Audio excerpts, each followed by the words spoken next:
pagi pemirsa, apa kabar Anda di hari ini? Senang sekali saya Cynthia Delima dan Berita Papua hari ini. Kami dapat kembali menjumpai Anda dengan sejumlah informasi penting dan menarik yang akan kami hadirkan untuk Anda. Dan berikut kami hadirkan 3 di antaranya.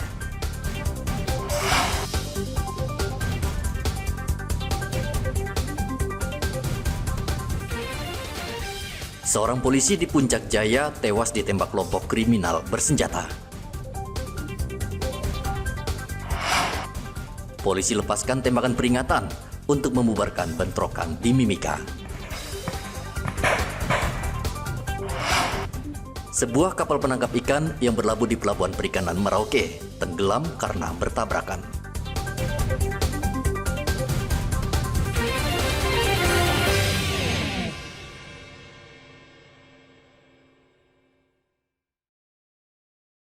Seorang anggota polisi dari Polres Puncak Jaya tewas ditembak kelompok kriminal bersenjata di Kabupaten Puncak Jaya, Provinsi Papua Tengah pada hari Selasa. Brigadir Polisi Ronald Enoch saat itu tengah dalam perjalanan pulang dari mengantre minyak tanah di salah satu kios di Kampung 55, Kabupaten Puncak Jaya. Tiba-tiba anggota kelompok separatis, pimpinan Bumiwalo Telenggen, menyerang dan menembaknya hingga tewas. KKB diduga sudah membuntuti korban. Kasatgas Humas Damai Kartens Kombes Yusuf Sutejo mengimbau masyarakat tetap tenang dan mempercayakan kasus ini kepada aparat keamanan. Telah terjadi kasus penembakan kembali kepada anggota aparat keamanan yang ada di Bumi Papua.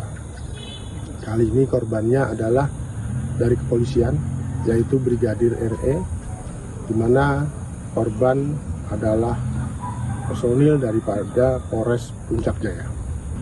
Untuk itu, kita bersama aparat keamanan lainnya melakukan pengejaran terhadap terduga pelaku.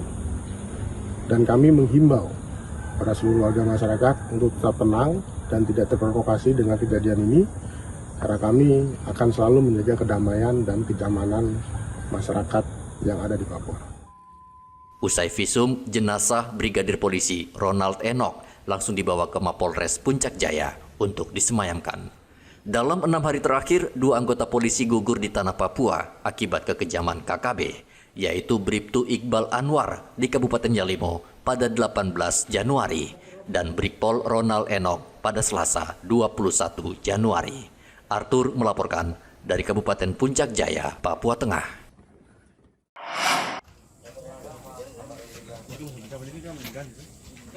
Dua kubu di Mimika hingga Rabu kemarin masih terus bertikai. Bentrok sudah 3 hari terjadi.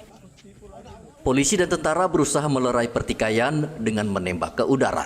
Bahkan polisi melepaskan gas air mata agar kedua kelompok bubar.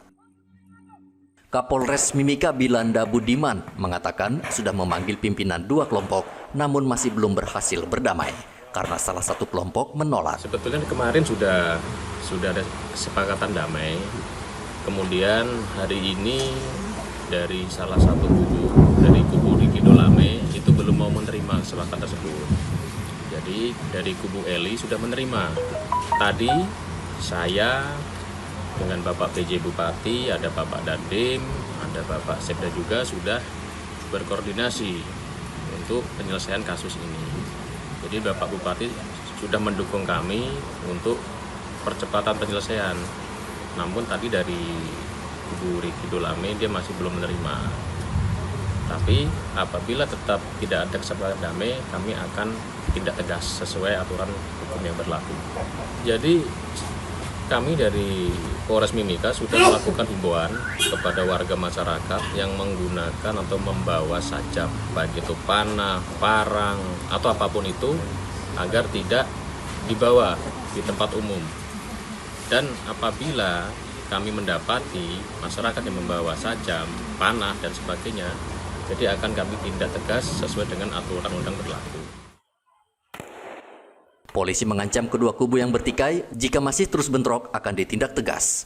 Kedua kelompok akan diringkus polisi karena membawa senjata tajam. Polisi mengimbau kedua kubu segera berdamai. Pertikaian kedua kubu disebabkan masalah perselingkuhan. Dari Mimika, Papua Tengah, Igobat Momolin melaporkan. Kapal penangkap ikan kirap yang tengah sandar di Pelabuhan Perikanan Merauke, Papua Selatan, tenggelam saat seluruh ABK kapal sedang tertidur pulas. Peristiwa terjadi dengan cepat sehingga seluruh peralatan kapal tidak bisa diselamatkan. Namun seluruh ABK selamat dalam kejadian ini. Menurut Daeng Bela, Nahkoda KM Kirap, peristiwa terjadi sekitar pukul 1:30 dini hari. Posisi kapal saat itu dalam keadaan miring karena bertabrakan dengan kapal ikan lain yang juga sandar di Pelabuhan Perikanan. Kita ketiduran sehingga mungkin masuk di jembatan, baru air langsung naik karena kapal itu miring. Dari tabrak jembatan itu? Ya, akhirnya tidak ada kesempatan untuk bisa kita mau bagaimana karena sudah tidak ada lagi. Teman-teman juga semua sudah ketiduran. Jadi barang-barang sempat diselamatkan semua? Ya, tidak ada barang-barang bisa diselamatkan. Cuma celana saja dengan saya punya sarung tidur itu. Itu berapa jam dia tenggelam itu di dasar laut itu? Mungkin 1 hari 1 malam kayak. Semalam ya. Nah, terus sekarang sudah naik kan, sudah terangkat. Sudah. Bagaimana cara menaikkan kapal itu lagi kembali, Pak? Ya dari pertamanya itu ya waktu air mati kita usahakan ikat dereng itu di sampingnya. Akhirnya bisa terapung sedikit demi sedikit karena banyak dari pihak keluarga yang membantu. Ada korban jiwa tidak, Pak? Ya kalau korban jiwa tidak ada, Pak. Ini sudah sering terjadi kayak gini kapal tenggelam kah? Kalau di sini sudah 6 kalinya ini korban. Oh gitu ya? Ya macam ini yang di sebelah ini yang kelihatan itu kan kapal korban itu semua di situ. Tapi karena dia tidak bisa tertolong, akhirnya sudah jadi korban. Kasus tenggelamnya kapal ikan di Pelabuhan Perikanan Merauke ini sudah sering terjadi. Dan tentu ini menjadi perhatian pemerintah. Karena kondisi Pelabuhan Perikanan Merauke sudah tidak sesuai dengan ukuran kapal yang sandar. Muhammad Ridwan melaporkan dari Merauke, Papua Selatan. Cuaca buruk masih melanda perairan Merauke, Papua Selatan. Ketinggian ombak mencapai lebih dari 3 meter, disertai angin kencang dan hujan deras. Cuaca seperti ini membuat nelayan enggan mencari ikan di laut karena beresiko tinggi. Akibatnya pasokan ikan di pasaran berkurang. Lapak penjual ikan laut di Pasar Wamanggo Merauke banyak yang kosong karena tidak ada ikan laut yang dijual. Ya, Ombak agak naik memang, tinggi. ombak sama saja. Sama saja. Tapi harga ikan juga naik juga ya? Tidak ada ikan kalau ombak. Tidak ada ikan ya? Jadi mahal juga ya kalau tidak ada. Saat ini pedagang ikan di Pasar Wamanggo hanya menjual ikan rawa dan ikan sungai seperti mujair, nila, dan kakap rawa. Harganya pun merangkak naik. Semisal yang tadinya Rp30.000 per tali, kini naik menjadi Rp50.000 per tali. Muhammad Ridwan melaporkan dari Merauke, Papua Selatan.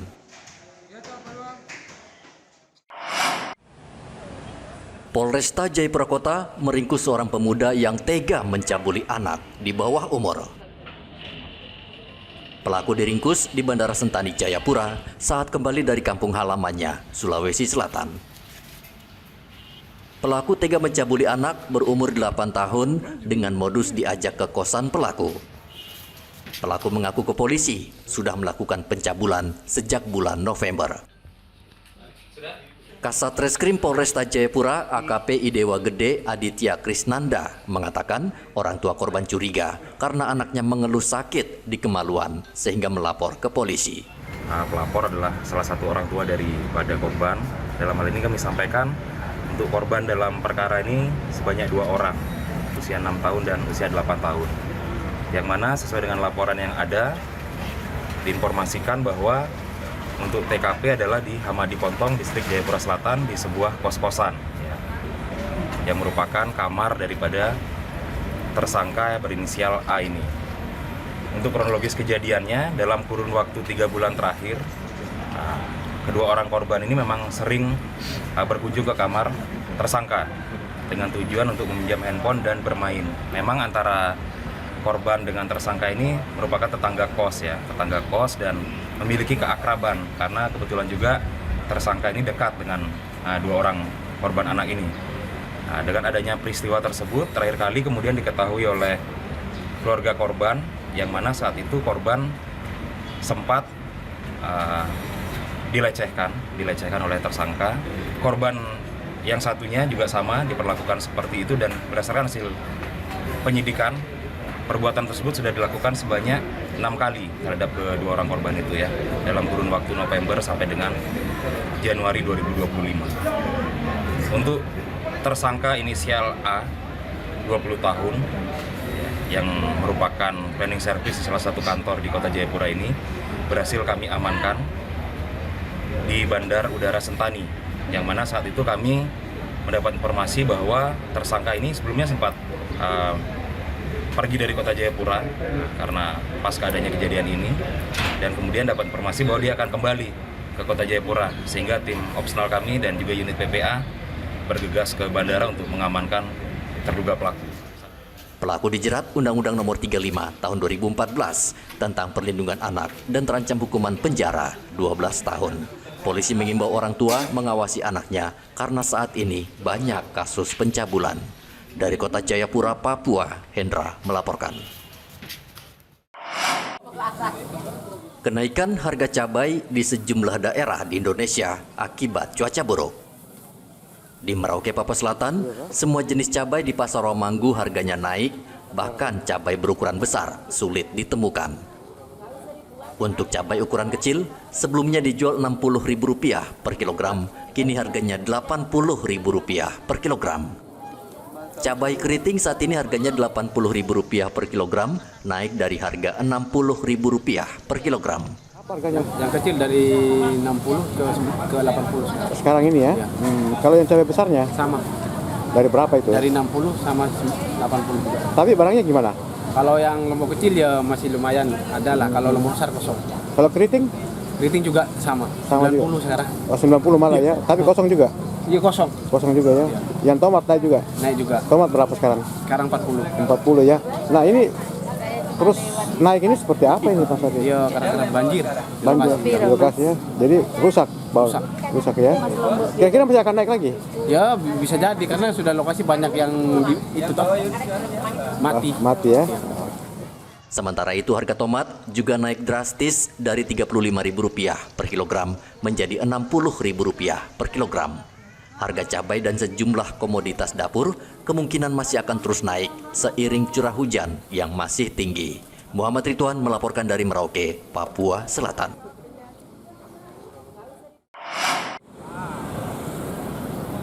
Ada 8 pokok perkara gugatan yang diajukan oleh pasangan Bupati dan Wakil Bupati Merauke nomor urut 3, Hendrikus Mahuse dan Ridwan, yang ditujukan ke KPU Merauke selaku penyelenggara pilkada.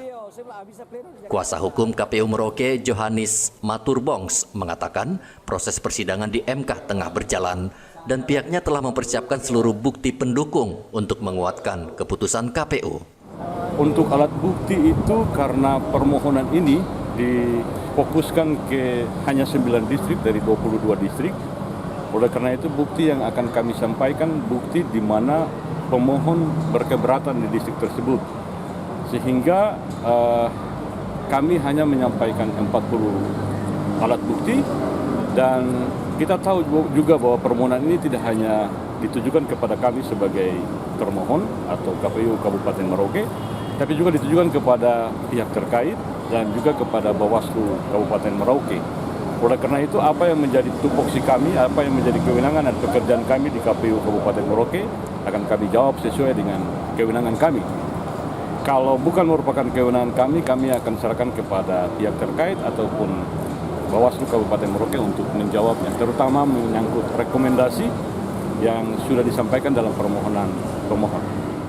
Sementara itu, Ketua KPU Merauke, Roske Bubun, mengatakan seluruh keputusan yang dilakukan KPU pada saat pilkada berlangsung sudah sesuai aturan dan melewati keputusan bersama 5 anggota KPU, sehingga dirinya yakin gugatan paslon akan ditolak Hakim MK. Pada prinsipnya kami sudah bekerja sesuai dengan aturannya dan ketentuan yang berlaku. Terkait dengan pokok permohonan pemohon ini kan kami KPU pastinya tetap dianggap salah oleh pihak yang merasa yang kalah. Jadi pada prinsipnya kami siap mempertanggungjawabkan kerja-kerja kami. Intinya bahwa kami sudah kerja sesuai prosedur dan saat ini kami akan membuktikan kerja-kerja kami untuk dinilai nanti oleh Mahkamah Konstitusi dan kami menyerahkan sepenuhnya hasilnya kepada Mahkamah Konstitusi. Apapun yang diputuskan oleh MK, kami pun juga siap untuk melaksanakan apapun. Pilkada Kabupaten Merauke diikuti 4 pasangan calon. Pasangan calon bupati dan wakil bupati nomor urut 4, Yosep Bladip Gepse dan Fauzun Nihayah, meraih suara tertinggi, yaitu 45.159 suara. Muhammad Ridwan melaporkan dari Merauke, Papua Selatan. Menteri Pertanian Andi Amran Sulaiman dan Kapolri Jenderal Polisi Listio Sigit Prabowo melaksanakan penanaman jagung serentak di seluruh Indonesia. Polda Papua mendukung program swasembada pangan yang menjadi bagian dari Asta Cita Presiden Republik Indonesia Prabowo Subianto dengan membuka lahan seluas 2 hektar di Kampung Aib, Distrik Kemtuk, Kabupaten Jayapura. Polda Papua menargetkan 400 hektar lahan pertanian dan perkebunan di seluruh wilayah hukum Polda Papua. Program ini juga akan melibatkan masyarakat lokal yang akan mendapatkan pendampingan langsung dari Polda Papua. Pemilik tanah kebetulan kepala kampung, kemudian ini kan kita libatkan kan masyarakat dari kampung sini dan mereka mendukung. Saya tidak melihat potensi konflik itu karena satu kampung ini mereka semua mendukung. Tidak menggunakan lahan kampung lain, mereka 226 kepala keluarga ini mendukung. Artinya potensi untuk konflik itu kecil terjadi karena semua masyarakat kampung ini hanya lahan di satu kampung. Tidak kita berbatasan dengan kampung lain, tidak. Jadi potensi konfliknya menurut saya kecil. Yang kita sementara buka ini adalah lahan alang-alang. Jadi tidak ada tumbuhan heterogen yang tumbuh di atas. Memang di kiri kanannya ada, tetapi bukan hutan lindung. Ya, bukan hutan lindung. Dan sudah dikonfirmasi ke Dinas Kehutanan Kabupaten bukan hutan lindung. Makanya kami berani. Saya khususnya mengambil keputusan itu atas persetujuan dari masyarakat dan dukungan dari mereka. Kalau kita dapatkan 12 ton dengan harga 5.000, 60 juta kurangi biaya produksi tadi, 20 juta ada 40 juta per hektar. 40 juta umur jagung ini itu 130 hari R9 ini. Jadi berarti kalau 4 bulan 40 juta, berarti 1 bulan bisa peroleh 10 juta per bulan. Artinya bahwa menjanjikan sekali apabila ini secara sungguh-sungguh kita kerjakan. Oleh karena itu terima kasih kepada kepolisian yang sudah memilih varietas ini, yang sudah menempatkan varietas ini secara baik. Dan ini tinggal kita petani ya, kita di Kabupaten Jayapura bagaimana memanfaatkan potensi ini sehingga benar-benar apa yang jadi harapan negara, harapan pemerintah, kita bisa mendapatkan pendapatan. Sementara itu, Polda Papua Barat juga menyiapkan lahan seluas 4 hektar di Kampung Macuan, Distrik Masni, Kabupaten Manokwari. Di atas lahan ini akan ditanami jagung untuk mendukung swasembada pangan. Papua Barat menargetkan 15.000 hektar untuk tanaman jagung. Namun luas lahan ini masih harus diverifikasi apakah lahan perusahaan atau swadaya masyarakat. Ada 6 kabupaten di Papua Barat yang menjadi sasaran program swasembada pangan kecuali Pegunungan Arfak karena kondisi geografis yang dingin sehingga tidak memungkinkan ditanami jagung. Wakapolda Papua Barat Brigjen Yosimu Hamarta mengatakan yang menjadi kendala di Papua Barat adalah kurang pemasaran sehingga menyulitkan petani, padahal petani siap menanam jagung. Karena kalau seandainya pasar itu ada jelas dengan harga yang diterapkan oleh atau ditetapkan oleh Presiden untuk harga kuning jagung itu 5.500 tiap per kilonya, itu bagi petani sebenarnya sudah bisa masuk untuk dia produksi untuk tanam. Namun kepastian itu yang perlu diperlukan oleh para petani. Kemudian untuk Papua Barat sendiri Ini sesuai dengan target dari Kementerian Pertanian, itu kurang lebih 15.000 hektar. Namun dari 15.000 hektar ini akan kita lihat lahannya, apakah lahan dari perusahaan, dalam hal ini perusahaan sawit, perusahaan kelapa, kemudian atau lahan swasta masyarakat. Nah, ini tentunya kita verifikasi lagi sehingga lahan itu betul-betul sesuai dengan jumlah target yang diberikan oleh Kementerian Pertanian. Kementerian Pertanian. Di Merauke, Papua Selatan, Polres Merauke juga menanam jagung di lahan seluas 10 hektar di Kampung Muting. Pembukaan lahan ini sebagai bentuk dukungan polisi untuk meningkatkan ekonomi petani. Jadi untuk mendukung program ketahanan pangan dari pemerintah, Polres Merauke telah melakukan penanaman jagung seluas 10 hektar. Dari target 50 hektar tanaman jagung. Jadi nanti akan secara bertahap kami Polres Merauke akan memonitor tersebut yaitu 50 hektar. Dan penanaman itu kemarin kami lakukan di kebun sawit, perusahaan sawit dengan cara tumpang sari. Pendampingan polisi terhadap petani mencakup pelatihan teknik pertanian modern, pengelolaan hasil panen, hingga pemasaran produk. Harapannya, langkah polisi ini tidak hanya meningkatkan produksi pangan, tetapi juga memberikan dampak ekonomi positif bagi masyarakat. Tim Liputan melaporkan dari Jayapura, Manokwari, dan Merauke. Pemirsa, usai sudah perjumpaan kita dalam Berita Papua hari ini. Bersama kru yang bertugas, saya Cynthia Deli mengucapkan terima kasih atas perhatian Anda. Selamat pagi, semangat pagi, Wanyambe.